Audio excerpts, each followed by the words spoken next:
family surprised me, sort of semi-surprised me with a birthday party with the airplane behind me, which is a likeness of the one that I flew 70 some odd years ago, and mentally still flying it. And we're celebrating the occasion. Well, I loved the airplane because it was known in those days as a hot airplane. In fact, it was so hot they withdrew it from combat.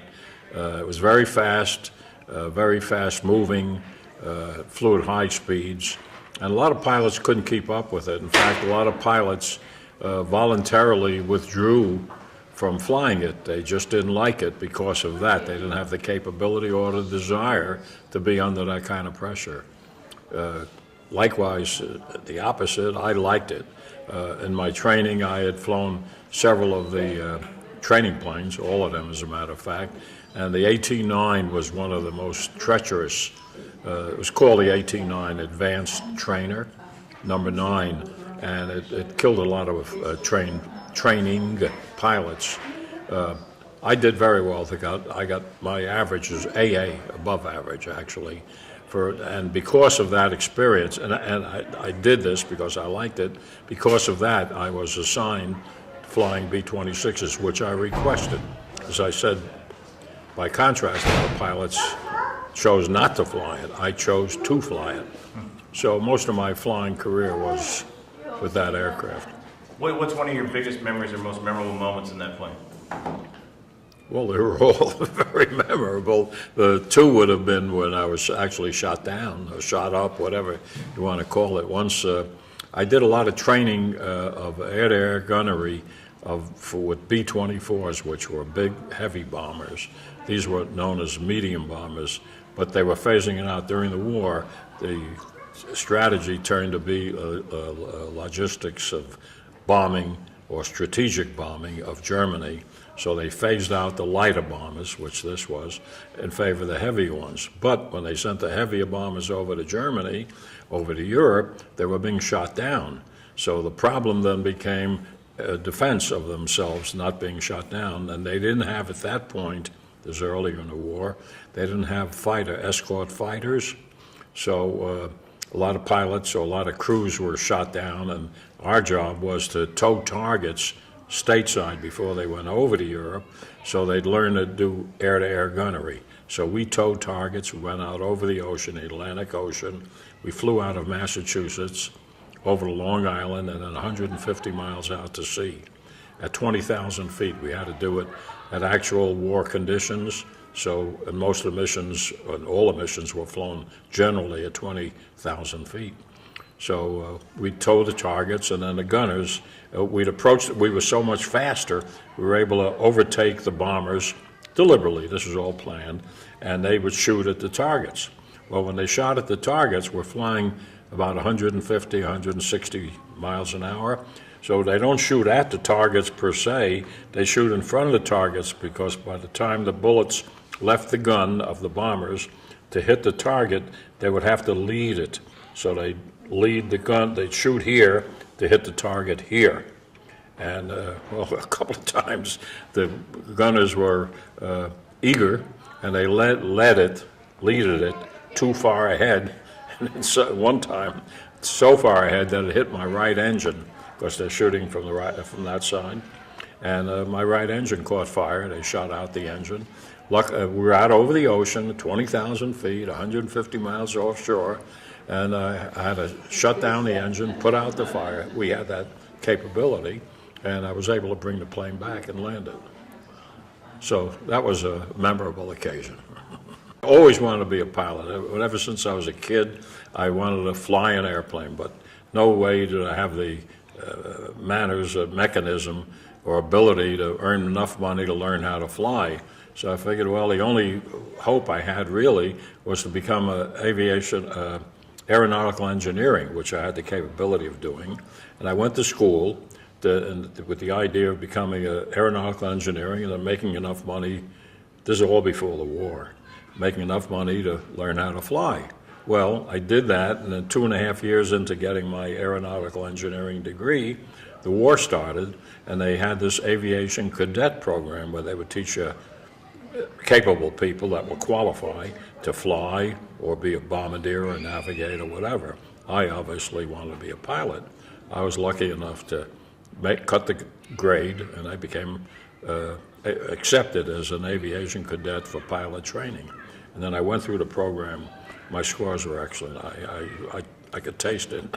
So anyway, I got my wings after 9 months of completing all the courses, and I was AA, above average. And then I requested assignment for the B-26s. A lot of pilots wanted to fly, very few wanted to fly B-26s, but some wanted to fly P-38s. They weren't assigned to that. They were assigned to wherever they needed them, in which case it would be mainly the B-24, which is the four-engine Liberator, or the B-17, the Flying Fortress. So most pilots, no matter what they wanted, were assigned there because that's where they were needed. It was wartime. They needed them. In my case, I was the other side of the spectrum, and I got what I wanted, which is that end of it. So that's how I got into that aspect of it. In my case, when I was a kid, I liked airplanes. I just, heard about them, and aviation was just starting, and talking about the 20s. The Graf Zeppelin flew over Brooklyn, where I was raised and going to grade school. I saw the Graf Zeppelin fly overhead, and it left a big shadow on the ground, and it amazed me that something so big could fly so high, and to me it was height in those days, and leave such a shadow. And I felt, hey, that may be the future of our world, something flying in the air, Then Lindbergh with the flying across the Atlantic. So those things sparked my interest, and then I built model airplanes, and I went out from there. But I always wanted to be a pilot. And like I said earlier, there was no way financially that I could have done it except for the wartime situation with the aviation cadet program. So I was lucky. I was at the right place at the right time. What about future generations of Shulmans? It obviously is stayed in the Shulman blood. So, tell me what it's like growing up with Don and your grandkids. I had very little to do with it. I was just there. They evidently, it was in their genes. Don, when he was younger, I took him out flying with me, control line at first, because that was the state of the art. And then when radio control started, I helped Don with an airplane he had built. And then he put the radio, I helped him with that, taught him how to fly, and the same thing with Jason and David. Now hopefully with Bryce and maybe Maddie. What do you think about when you see the advances in technology just in the RC world? Amazing. It's just almost unbelievable, the technology, the way it's advanced. I feel I contribute a little to that, in that my work after the war, I went into product development, and I worked with several different factories developing products. Claim to fame in a sense. I was with Sullivan. I developed a line of fuel tanks, which is a very big market. With Dubro, with their clevises and wheels, a lot of nuts and bolts, all the little intricate things that are necessary. I helped develop. Several of them I got patents for, and made a pretty good living at it. So that was, and I enjoyed it. I didn't do it only for the money. That was also always in the back of my mind in a sense, but mainly the need for the product. I saw a need and I worked on it. I found a solution or helped develop it, and so I made a living at it. When they were younger, I taught them how to fly, and I keep thinking back of David, in this case specifically, because when he flew initially, I helped him. I bought the first airplane for him with his father, helped set it up and everything, radio control. David would fly it, but he was reluctant to land it under power. So he'd always, this one particular airplane, he'd always fly it until it ran out of fuel. When it ran out of fuel, he'd make sure he was in the right position to land it by his feet so he didn't have to walk too far. And so he became a good pilot and learning how to anticipate, his flight and what to do to get it to do what he wanted. So that was, and Jason had a natural talent for aerobatics. He just knew how to do a loop and at the right place, at the right altitude and the right attitude, and that flying came natural to him in the air. So they both had talents that paralleled each other. But the interesting thing about it, it always pleased me, is that they didn't try to outdo the other. They'd always work together. And when it came to competition, Jason was competition orientated more so than David. David would not compete in the same event that Jason would. If Jason flew in the sportsman, David would fly in the earlier class, or if Jason elevated up to the expert class, David would stay in a slightly lower class. So they would not compete against each other. That's nothing I instilled, maybe inherently, I don't know, but that was their choice and their method of flying. And I'm proud of them today. They both accomplished in their own area what they wanted, what they set out to do. And they still enjoy it. I don't have to foster it anymore. I think my work was earlier. How do you want to be remembered? It's a good question, hard to answer. I don't know, just enjoying life, enjoying it. To me, my saying lately, I always said, keep them flying. That was my motto when I was flying, and my email, everything, I sign it, keep them flying. I like to remember as a guy that was able to do these things and enjoy it. What would be your message to young pilots out there? You know, is there somebody out there who sees this and maybe they've got the same spark you had? Nothing is just not doable. Just make up your mind to do it, and your willpower, your desire, and your striving to accomplish it will get it done. I always believe that. It's just nothing, there's no wall too high.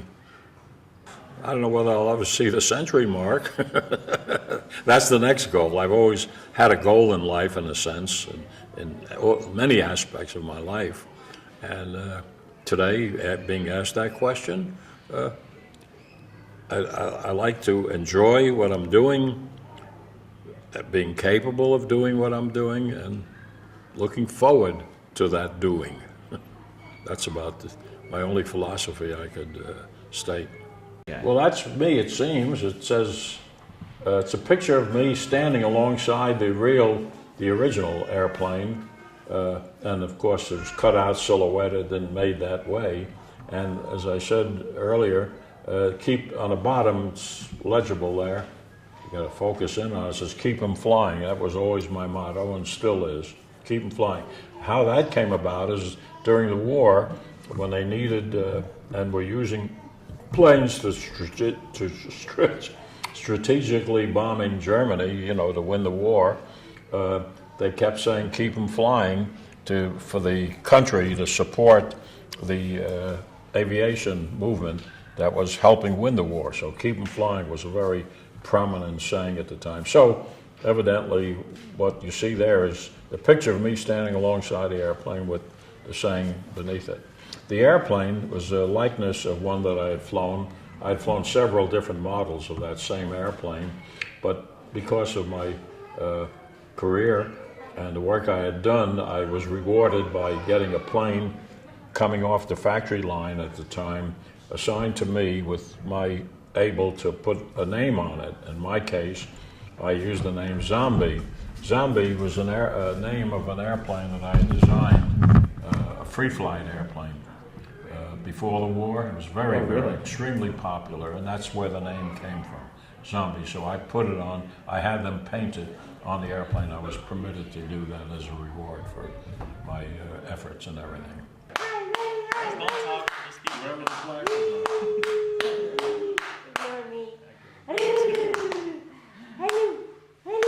Picture of the airplane too? Yeah, I got one. Okay. Oh, yeah, keep going, keep going.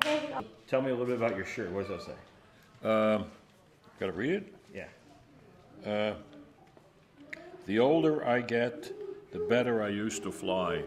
I had read about this saying years ago. We used to have annual meets, which we still do, but I'm talking now in the 50s and 60s when radio control was first coming to being. And one of the fellows from Delaware came up with this expression, and he made the shirt and gave me one of them. The older I get, the better I used to fly. So it's kind of a funny saying that, you know, but in my case, it doesn't apply. The older I get, I still feel I enjoy flying, and I can still fly. I have several airplanes, and I enjoy it, and I don't crack up often, you know. I do crack up, I'm not infallible, but that's what this is.